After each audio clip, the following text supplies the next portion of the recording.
Hello everyone, welcome back to our channel. তো আজকে তোমরা যারা সেমিস্টার ওয়ানে আছো, আমি তোমাদের সেক পেপারে যে সিলেবাস সেটা আজকে আলোচনা করব তোমাদের সঙ্গে, ঠিক আছে? তো তোমরা যারা সেমিস্টার ওয়ানে জুলজি অনার্স নিয়েছো, আজকের ভিডিওটা শুধুমাত্র তাদের জন্য। তো সেক পেপারে তোমাদের যে সিলেবাসটা দেওয়া আছে সেটা হচ্ছে অ্যাপ্লাইড এন্টোমোলজি, ঠিক আছে? আমরা অনেকেই জানি যে এন্টোমোলজি মানে হচ্ছে পতঙ্গ বিদ্যা, আর অ্যাপ্লাইড মানে হচ্ছে আমাদের দৈনন্দিন জীবনে যে প্র্যাকটিক্যাল ভাবে এন্টোমোলজি কোথায় কাজে লাগছে সেইটা নিয়ে আমরা পড়বো সেক পেপারে। এবার তোমরা সকলেই হয়তো জানো যে সেক পেপার হচ্ছে এমসিকিউ, ঠিক আছে? তোমাদের শুধুমাত্র যে অপশনটা ঠিক উত্তর হবে সেইটা জাস্ট কোয়েশ্চেন মানে অ্যান্সার শিটে লিখে দিয়ে চলে আসতে হবে। এবার একটু আলোচনা করি কোয়েশ্চেন পেপারটা নিয়ে। তোমাদের যেমন থিওরি পেপার 75 নম্বরের, একইভাবে এই যে সেক পেপার বা এমসিকিউ পেপার এটাও হবে 75 নম্বরের। প্রত্যেকটা কোয়েশ্চেন তোমাদের মাল্টিপল এমসিকিউ হবে, মানে 4টে করে অপশন থাকবে, যেটা সঠিক উত্তর হবে তোমাকে সেইটা সেই অপশনটা লিখে দিয়ে চলে আসতে হবে, ঠিক আছে? এবার তোমাদের যে কোয়েশ্চেন পত্র সেটা দুটো ভাগে বিভক্ত, পার্ট এ আর পার্ট বি। পার্ট এ তে তোমাদের 30টা কোয়েশ্চেন দেয়া থাকবে, তোমাদের 25টা করতে হবে, আর 25টা হচ্ছে এক এক নাম্বারের, ওকে? আবারও বলছি, পার্ট এ তে টোটাল 30টা কোয়েশ্চেন দেয়া থাকবে, তোমাকে 25টা উত্তর করতে হবে, এবং প্রত্যেকটা কিন্তু এক নাম্বার করে। পার্ট বি তে তোমাকে 35টা কোয়েশ্চেন দেবে, তার মধ্যে তোমাকে 25টা করতে হবে, এবং এই পার্ট বি তে 25টা কোয়েশ্চেন কিন্তু 2 নাম্বারের করে, ঠিক আছে? ক্লিয়ার হয়ে গেল যে পার্ট বি তে 35-এর মধ্যে 25টা কোয়েশ্চেন করতে হবে, এবং প্রত্যেকটা হচ্ছে 2 নাম্বারের করে। এবার 2 নাম্বার মানে এটা নয় যে অপশন একের থেকে বেশি হবে, এরকম ব্যাপারটা নয়। 2 নাম্বারের হলেও অপশন কিন্তু তোমাকে একটা মানে অপশন বলতে রাইট উত্তর তোমাকে একটা করেই হবে, সঠিক উত্তর একটা করেই হবে, ঠিক আছে? একটাই তোমাকে ঠিক দিয়ে আসতে হবে। তো আমরা আজকে সিলেবাসটা আলোচনা করব। চলো সবার প্রথমে দেখো, আমরা বললাম যে অ্যাপ্লাইড এন্টোমোলজি মানে হচ্ছে যে পতঙ্গরা আমাদের ডেলি বা আমাদের জীবনে কোথায় কোথায় পতঙ্গরা কি করছে সেই সম্বন্ধে জানবো, যেমন কৃষি ক্ষেত্রে বা চিকিৎসা বিদ্যায় পতঙ্গরা কি করছে, আচ্ছা ঠিক আছে, এইগুলো জানবো। এছাড়াও যেটা জানতে হবে সেটা হচ্ছে রেশম চাষ, ঠিক আছে, সেরিকালচার, আর আমাদের মৌমাছি কিভাবে চাষ হচ্ছে সেটা জানতে হবে। এইগুলো নিয়ে আমাদের কিন্তু অ্যাপ্লাইড এন্টোমোলজি সিলেবাসটা তৈরি হয়েছে। তো টোটাল আমাদের যদি তোমরা দেখো যে ফুল মার্কস কিন্তু 75 মার্কস হবে, একদম থিওরি পেপারের মতো একই নাম্বার। এবার দেখো এখানে টোটাল হচ্ছে 5টা তোমাদের ইউনিট আছে, ওকে? 5টা ইউনিট আছে। তো ফার্স্ট ইউনিট যেটা হচ্ছে আছে সেটা হচ্ছে বেসিক অফ এন্টোমোলজি, ঠিক আছে? পতঙ্গদের, যে পতঙ্গদের নিয়ে মানে একদম সাধারণ ধারণাটা, ঠিক আছে? এইখানে যেটা তোমাদের মেইনলি পড়তে হবে সেটা হচ্ছে হানি বি আর ককরোচ, মানে আরশোলা, মৌমাছি আর আরশোলার বিভিন্ন পার্টস গুলো জানতে হবে শরীরে, ঠিক আছে? যেমন হেডস, তারপরে হচ্ছে আমাদের অ্যান্টেনা, ঠিক আছে? এইগুলো জানতে হবে, কতগুলো করে হেডের স্ট্রাকচার কিরকম, অ্যান্টেনা কটা আছে। যেমন কি হয়েছে, আরশোলার ক্ষেত্রে কি দুটো অ্যান্টেনা থাকে আমাদের। এছাড়াও যে thorax, thoracic appendage, legs, wings, এইগুলো নিয়ে আমাদের জেনারেল কনসেপ্ট জানতে হবে। তো কেউ যদি ক্লাস 12-এ এনসিইআরটি পড়ে থাকো, মানে যদি কেউ নিটের প্রিপারেশন নিয়ে থাকো, সেক্ষেত্রে তোমরা যখন এনসিইআরটি তে দেখবে ককরোচ বলে সেপারেট কিন্তু একটা টপিক দেওয়া আছে, তো সেখান থেকে জাস্ট তৈরি করে নেবে, ককরোচটা রেডি হয়ে যাবে। এনসিইআরটি তে পুরো জিস্ট আকারে দেওয়া আছে ককরোচের হেড, থোরাক্স, তারপরে হচ্ছে যে রিপ্রোডাকশন সিস্টেম, ডাইজেস্টিভ সিস্টেম, সব কিন্তু এনসিইআরটি তে দেওয়া আছে। তোমরা এনসিইআরটি থেকে এই টপিকটা কভার করতে পারো, ঠিক আছে? তাহলে এইকে ফার্স্ট বেসিক এন্টোমোলজিতে আমাদের দুটো ইনসেক্ট নিয়ে পড়তে হবে, একটা হচ্ছে হানিবি মৌমাছি, আর একটা হচ্ছে ককরোচ আরশোলা নিয়ে আমরা যে ওদের যে বেসিক স্ট্রাকচার শরীরে সেটা নিয়ে পড়বো। এরপরে দেখো আছে এদেরই যে বিভিন্ন যে শরীরের সিস্টেম, ফিজিওলজিক্যাল যে অ্যাডাপ্টেশন, সেইগুলো পড়বো। কি কি? যেমন হচ্ছে যেটা বললাম, দেখো ডাইজেস্টিভ সিস্টেম পড়বো, এলিমেন্টারি ক্যানেল পড়বো, রেসপিরেটরি অর্গানস পড়বো, মেকানিজম অফ গ্যাসিয়াস এক্সচেঞ্জ, ওরা কিভাবে ব্রেথিং করছে সেটা পড়বো, সেন্স অর্গানগুলো পড়বো, ঠিক আছে? যেমন আরশোলা, এটা পুরোটাই আরশোলা দিয়েছে, কম্পাউন্ড আই কার দেখা যায়, আরশোলা দেখা যায়, তাই না? তারপরে হচ্ছে দেখো কেমো রিসেপ্টার পড়বো, ঠিক আছে? কেমো রিসেপ্টার নিউ টপিক, এটা পাবে না কোনো 12-এ, কেমো রিসেপ্টারের নিউ টপিক, ঠিক আছে? তাহলে জাস্ট আমরা যেটা পড়বো সেটা হচ্ছে হানিবি আর ককরোচের শরীরের গঠনটা পড়লাম, তারপরে এবং দেখো লেখা আছে শুধুমাত্র ককরোচের আমরা পুরোটা করবো, digestive system, elementary canal, breathing system, sense organ, ক্রেমো রিসেপ্টর, ঠিক আছে, এগুলো শুধুমাত্র ককরোচের ক্ষেত্রে পড়বো, হানিবির ক্ষেত্রে কিন্তু পড়বো না। হানিবির শুধুমাত্র জেনারেল স্ট্রাকচারটা আমরা জেনে রাখবো, যে কতগুলো দেহটা কতগুলো থোরাক্সে বিভক্ত, ঠিক আছে, কতগুলো উইংস আছে, হেডের স্ট্রাকচারটা কি, এগুলো জেনে নেবো। ককরোচের ক্ষেত্রে পুরো ককরোচের সবকিছু পড়বো, respiratory, reproductive system, digestive system, elementary canal কি, এগুলো পড়বো, ঠিক আছে। এরপর ইনসেক্টটা, ঠিক আছে, যে ইনসেক্ট মানে হচ্ছে পতঙ্গদের যে ক্লাসিফিকেশন আছে, প্রত্যেকটা ক্লাসের তোমাদের জেনারেল ফিচার তোমাকে কিন্তু জেনে রাখতে হবে, ঠিক আছে। যেমন তোমরা এখানে ক্লাসগুলো দেখো নাম দিয়ে দিয়েছে, অর্থোপটেরা, ডিকটাইটোপটেরা, হেমিপটেরা, কোলিওপটেরা, ল্যাপিডোপটেরা, ডিপটেরা, হাইমেনোপটেরা, অ্যানোপ্লুরা, ঠিক আছে।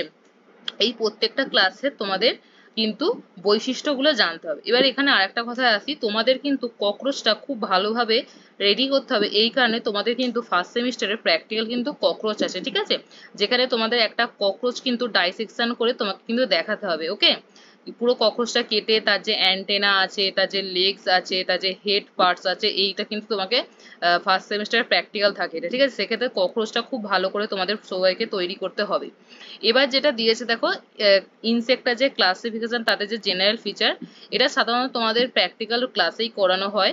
তো এখানে প্রত্যেকটা যে ইনসেক্টের ক্লাস আছে তাদের জেনারেল ফিচারগুলো তোমাদের মুখস্থ করতে হয়। এখান থেকেও কিন্তু তোমাদের ফার্স্ট সেমিস্টারে কি হয়, প্র্যাকটিক্যাল করতে দেয়, একটা তোমাদের ইনসেক্ট দিয়ে দেবে, আর তোমাকে সেখানে লিখতে হবে যে ওটা কোন ক্লাস থেকে এসেছে আর তার জেনারেল ফিচারগুলো লিখতে হবে। এটা কিন্তু ফার্স্ট সেমিস্টারের প্র্যাকটিক্যাল, ঠিক আছে। দুটো ইনসেক্ট দিয়ে দেয়, দুটো লিখতে হয়, 5 5 10 থাকে, ঠিক আছে। তো এই টপিকটা খুব ভালো করে তৈরি করতে হবে। প্রত্যেকটা যে ক্লাস আছে তাদের যে কিছু মিনিমাম 3টে থেকে 4টে করে তোমাকে বৈশিষ্ট্য মুখস্থ করে রাখতে হবে, ঠিক আছে। এরপর চলো মেডিকেল এন্টোমোলজি, মানে হচ্ছে চিকিৎসা বিজ্ঞানের ক্ষেত্রে বিভিন্ন পতঙ্গরা কি করছে। আমরা এটা সবাই জানি, চিকিৎসাবিদ্যার ক্ষেত্রে আমরা ভেক্টরস পড়েছি। ভেক্টরস মানে কি, বাহক, যারা রোগকে আমাদের শরীরে নিয়ে আসে তাদের ভেক্টর বলা হয়, ঠিক আছে। তো দেখো এখানে বলে দিয়েছে যে বায়োলজিক্যাল যে বিভিন্ন ভেক্টর, যেমন হচ্ছে আমরা জানি ম্যালেরিয়া, ডেঙ্গু, ফাইলেরিয়া, ঠিক আছে, এইসবের ক্ষেত্রে কি ভেক্টর থাকে যারা রোগটা আমাদের শরীরে নিয়ে আসে। তো সেইগুলোই পড়তে হবে, যে দেখো এইগুলোই আছে, ম্যালেরিয়া, ডেঙ্গু, ফাইলেরিয়া, এইসব ক্ষেত্রে কিভাবে ভেক্টরের সাহায্যে রোগটা আমাদের শরীরে আসছে, ঠিক আছে, এইটা পড়তে হবে। আর আমরা মেজার কি করে এই যে ভেক্টর বাহক এদের মানে দমন করব, ঠিক আছে, এদের হাত থেকে নিজেদের বাঁচাবো, ওদেরকে একটা নির্দিষ্ট এতে রাখবো, সেটা আমাদের পড়তে, কন্ট্রোল মেজার্স অফ ভেক্টর, ঠিক আছে, বাহকদের থেকে কি করে আমরা বাঁচবো, তো সেটা পড়তে হবে। এরপর যে টিক, টিক হচ্ছে একটা ইনসেক্ট, ঠিক আছে, টিক একটা ইনসেক্ট। তো এই টিক নিয়ে পড়তে হবে। টিক তোমরা কোনোদিন পড়োনি, এটা এখানেই জাস্ট নিউ একদম। ভেক্টরস এর কিছুটা আমাদের আছে, 12এও আমরা হয়তো পড়েছি, অনেকেই পড়তে পারো যারা ভালো করে পড়েছো, ওই যে ছিল এগুলো, ফাইলেরিয়া, ডেঙ্গু, ম্যালেরিয়া, এটা এদের ছিল 12এর বইয়ে ছিল। এখানে টিক হচ্ছে তোমাদের একটা নিউ, ঠিক আছে। টিক কিভাবে পজিটিভ এজেন্ট মানে রোগ ঘটায় আবার ভেক্টর বাহক হিসেবে কাজ করে, সেটা আমাদের পড়তে হবে। এটা একদম নতুন টপিক। টিক থেকে যেগুলো হয় দেখো, টিক বর্ন এনসেফালাইটিস হয়, আচ্ছা, মাইটস হয়, এবং হচ্ছে এদের যে মেডিকেল সিগনিফিকেন্স মানে চিকিৎসার ক্ষেত্রে এদের যে তাৎপর্য সেটা তোমাদের পড়তে হবে। আচ্ছা, যেটা মেন রোগ হয় সেটা হচ্ছে আচ্ছা হ্যাঁ, রিকেটসিওসিস, ঠিক আছে, এইটা পড়বে, রিকেটসিওসিস যে ডিজিজটা হয়, এটা ভালো করে পড়বে। এরপরে আরো একটা ইনসেক্ট দেওয়া আছে, সেটা হচ্ছে ফ্লেবোটোমাস এসপি, ঠিক আছে, এটাও একটা ইনসেক্ট। আগেরটা যেমন টিক পড়লে, এবারটা হচ্ছে ফ্লেবোটোমাস এসপি, এরও একই পড়বে, সেটা হচ্ছে ক্যারেক্টারিস্টিক বৈশিষ্ট্য পড়বে। এই দেখো, biology and mode of transmission of visceral leishmaniasis, কিভাবে লেশমেনিয়াসিস ডিজিজটা ঘটায় সেটা পড়তে হবে। আর কন্ট্রোল মেজার, কিভাবে এদের আমরা দমন করবো, রোধ করবো, সেটা পড়তে হবে, ঠিক আছে। তাহলে আমরা ইউনিট 2 মেডিকেল এন্টোমোলজি, চিকিৎসা বিজ্ঞানে চিকিৎসা ক্ষেত্রে যে পতঙ্গদের ভূমিকা, সেখানে আমরা কি পড়লাম, ভেক্টর পড়লাম, যে ভেক্টর কিভাবে রোগগুলো আমাদের শরীরে নিয়ে আসছে সেটা বিষয়ে পড়লাম।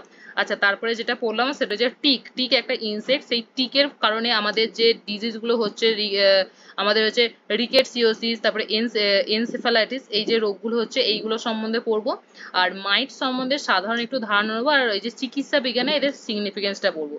এরপর যেটা আসবো সেটা হচ্ছে ফ্লেবোটোমাস, দেখো এই যে ফ্লেবোটোমাস, এইটা সম্বন্ধে আমরা একটু পড়বো। এরপর ইউনিট 3 দেখো, ইউনিট 3 তে আমরা পড়বো হচ্ছে এগ্রিকালচার এন্টোমোলজি, মানে হচ্ছে আমাদের কৃষিকার্যে আমরা যে সমস্ত পতঙ্গ দেখতে পাই, ঠিক আছে।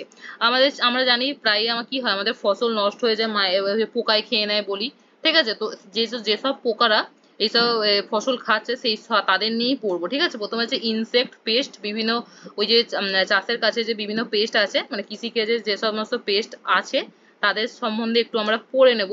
এই যে ডেফিনেশন, সংজ্ঞা, টাইপস, বিভিন্ন টাইপস গুলো এখানে দেখো দেয়া আছে। ইআইএল, ইকোনমিক ইনজুরি লেভেল, এই যে টাইপস গুলো পড়বো, ঠিক আছে। এরপর যেটা আমরা পড়বো সেটা হচ্ছে পেস্ট অফ মেজর ক্রপস, ঠিক আছে।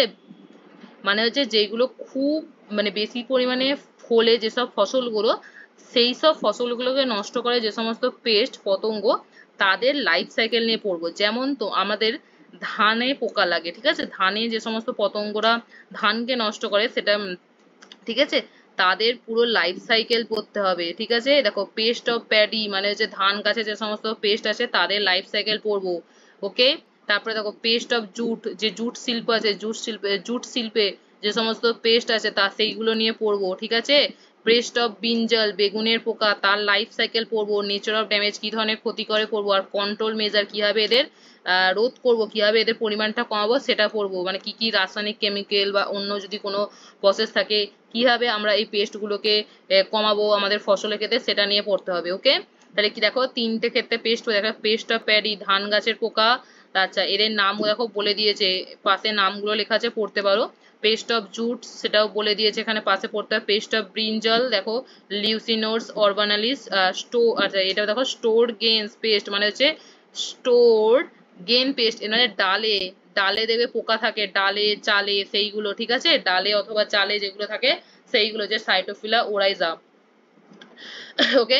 এরপর দেখবে হচ্ছে insect pest control, insect pest control IP, আচ্ছা আচ্ছা আচ্ছা ইনসেক্ট পেস্ট কন্ট্রোল, কিভাবে আমরা এদের নিয়ন্ত্রণ করব, তার মধ্যে যেটা তোমাদের পড়তে হবে। দেখো কৃষিক্ষেত্রে পেস্ট কন্ট্রোল করার ক্ষেত্রে আমরা কেমিক্যাল, মানে কোনো সার ব্যবহার করতে পারি রাসায়নিক ভাবে, যেটা কেমিক্যাল ভাবে করছি। বায়োলজিক্যাল কন্ট্রোল, মানে জৈবিক পদ্ধতিতে কোনো কিছু আমরা এটাকে, জৈবিক পদ্ধতিতে কোনো কিছু করছি পেস্ট গুলোকে নিয়ন্ত্রণে রাখার জন্য।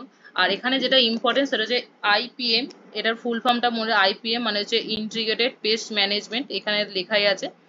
আইপিএম কি বলতো, আইপিএম হচ্ছে যে একটা সায়েন্স বেসড অ্যাপ্রোচ, ঠিক আছে। এখানে বিজ্ঞানসম্মত উপায়ে আমরা এই সমস্ত পতঙ্গগুলোকে কৃষিক্ষেত্রে করি, নিয়ন্ত্রণ করি। যেভাবে বাইরেকার দেশে, যেমন হচ্ছে আমেরিকা, ঠিক আছে, আমেরিকার ক্যালিফোর্নিয়া, এইখানে আমেরিকার বিশেষ করে দেখবে যে এইদিকে কিন্তু পেস্ট বা গাছ, মানে কৃষি খাতে বা কোনো যদি গাছে পোকা টোকা হয় সেক্ষেত্রে কিন্তু একটা কোম্পানি থেকে লোক আসে এই পেস্ট গুলোকে পরিষ্কার করার জন্য। নিজে মানুষেরা কিন্তু এখানে পেস্ট গুলো পরিষ্কার করে না বা কন্ট্রোল করে না, সেক্ষেত্রে কোনো একটা কোম্পানি থাকে, সেই কোম্পানিকে ওরা হচ্ছে অ্যাপ্রোচ করে, সেইটা হচ্ছে ইন্টিগ্রেটেড পেস্ট ম্যানেজমেন্ট, ওকে।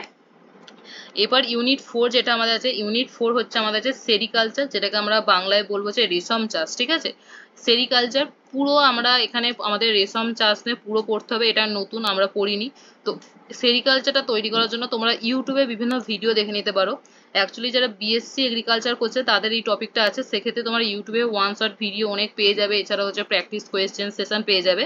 তো ইউটিউব থেকে তোমরা ওয়ান শটের সেরিকালচারটা কমপ্লিট করে নিতে পারো, ঠিক আছে। ইউটিউব বেস্ট হবে, এগ্রিকালচারের কোনো একটা চ্যানেলে চলে যাবে যারা বিএসসি এগ্রিকালচার পড়ায়, তো সেখান থেকে তোমরা সেরিকালচারটা কমপ্লিট করে নিতে পারবে।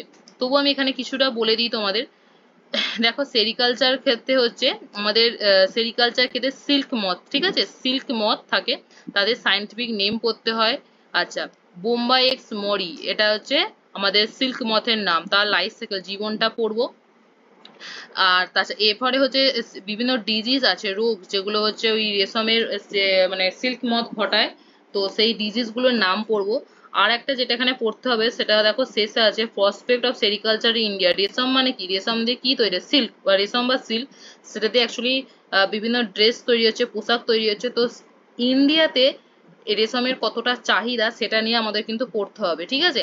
যে ইন্ডিয়ার মধ্যে কোন রাজ্যতে তাঁত সব থেকে বা রেশম সব থেকে বেশি তৈরি হয়, বা সেরিকাল রেশমের কতটা চাহিদা আমাদের ইন্ডিয়াতে আছে সেইটা নিয়ে আমাদের পড়তে হবে। যেখানে এখানে সব থেকে যেটা ইম্পর্টেন্ট সেটা হচ্ছে life cycle of Bombyx মেরির পর আমাদের যেটা জানতে হবে সেটা হচ্ছে মালবেরি কোকুন সম্বন্ধে জানতে হবে, ঠিক আছে। আর একটা যেটা জানতে হবে যে রেশমটা পুরো তৈরি হচ্ছে কি করে, এটা পুরোটা জানতে হবে, ঠিক আছে। যে একটা রেশম কিভাবে সিল্ক মথ থেকে তৈরি হচ্ছে এটা আমাদের জানতে হবে। ওকে, এই ছিল আমাদের সেরিকালচার। একইভাবে পরের ইউনিট 5 যেটা আছে সেটা হচ্ছে এপিকালচার। এপি মানে আমাদের সকলকে মনে রাখবে, এপি মানে হচ্ছে মৌমাছি, মনে রাখবো। এপি কালচার মানে এপি মানে মৌমাছি, কালচার মানে চাষ করা। তো মৌমাছি চাষ করা নিয়ে পুরো ইউনিট হচ্ছে এপিকালচার। এটাও তোমরা ইউটিউবে বিভিন্ন শর্ট ওয়ান শর্ট ভিডিও পেয়ে যাবে, কারণ এই দুটো টপিক হচ্ছে এগ্রিকালচারে আছে, সেক্ষেত্রে অনেক ইউটিউব চ্যানেল এটা করিয়ে রেখেছে। তো তোমরা সেই ওয়ান শট ভিডিও থেকে এপিকালচারটা কভার করে নিতে পারো। এখানে যেটা ভেরিয়াস স্পিসিস অফ হানিবি, মৌমাছির যে বিভিন্ন স্পিসিস গুলো আছে তাদের সম্বন্ধে আমাদের জানতে হবে। এছাড়া হচ্ছে লাইফ সাইকেল জানতে হবে, হানিবির মৌমাছির লাইফ সাইকেলটা জানতে হবে, ঠিক আছে। আচ্ছা, বি কিপিং, মৌমাছিকে আমরা কিভাবে চাষ করতে পারি, একটা নিউটন বক্স আছে, ঠিক আছে, সেখানে মৌমাছিকে রাখা হয়। এবার হচ্ছে এপিকালচার থেকে কি কি প্রোডাক্ট তৈরি হয়, যেমন আমরা সকলেই জানি যে মোমবাতি, মোম তৈরি হয়, মধু তৈরি হয়, ঠিক আছে। সেটা সেই তাদের ব্যবহারগুলো জানতে হবে। এক্সট্রাকশন অফ হানি, এই যে হানি তৈরি, মধু তৈরি হয় সেটা জানতে হবে। অ্যান্ড হচ্ছে কম্পোজিশন অফ হানি মানে হচ্ছে ওই মধুর মধ্যে কেমিক্যাল কম্পোজিশন কি কি থাকে সেটা জানতে হবে। আচ্ছা, ডিজিজ অ্যান্ড দের কন্ট্রোল, এবং যে সমস্ত ডিজিজ হয় আর তাদের যে কি করে রোধ করবো সেই ডিজিজগুলোকে সেটা নিয়ে জানতে হবে, ঠিক আছে।